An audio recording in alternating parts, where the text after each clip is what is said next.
6:32 as we help you make ends meet. We're warning you of a new scam targeting people in the market for a new home. According to the FBI, there were more than 9,000 real estate scams in 2023. And while that doesn't sound like much, scammers collected more than $145 million from it. And now that scam is hitting our backyard. An Ellicottville-based real estate team is warning you vacant property scams are happening in the community. They say scammers are identifying vacant properties and impersonating the rightful owners, and then they list these properties for sale. They then push for a quick below-market deal that might seem too good to be true to finalize those sales before the actual owners even find out about it.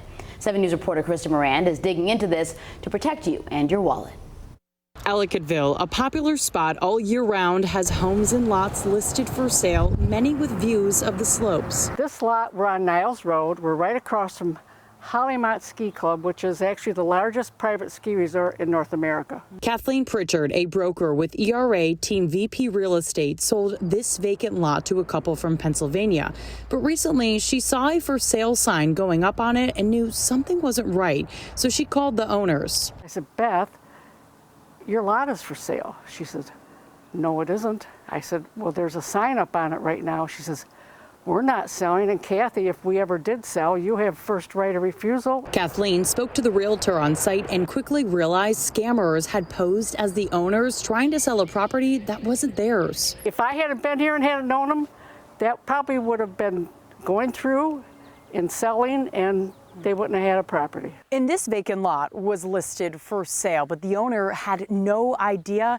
It took a chance encounter to stop the scam. And I was wondering why they were on the market and didn't let me know, but I just let it go and I was showing it. Well, and they're from out of town.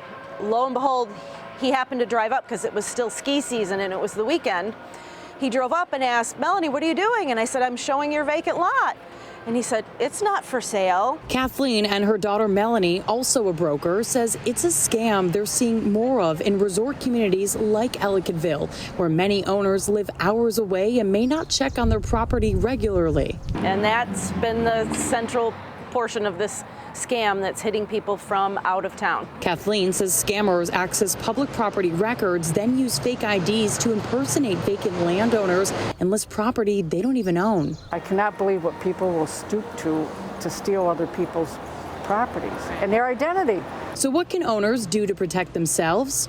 They could call a realtor that they've worked with in the area to keep an eye out on their property if it was to be listed. B, maybe put up a sign on their property that says not for sale. C, you could call the county clerk's office to say, watch for any paperwork to cross the desk that indicates my property is being sold when it's not really for sale. Bottom line, Kathleen and Melanie want homeowners and realtors to stay vigilant. Just keep an eye on your property, wherever it is. Your realtor is your best contact to see about your property. Krista Moran, 7 News, Ellicottville.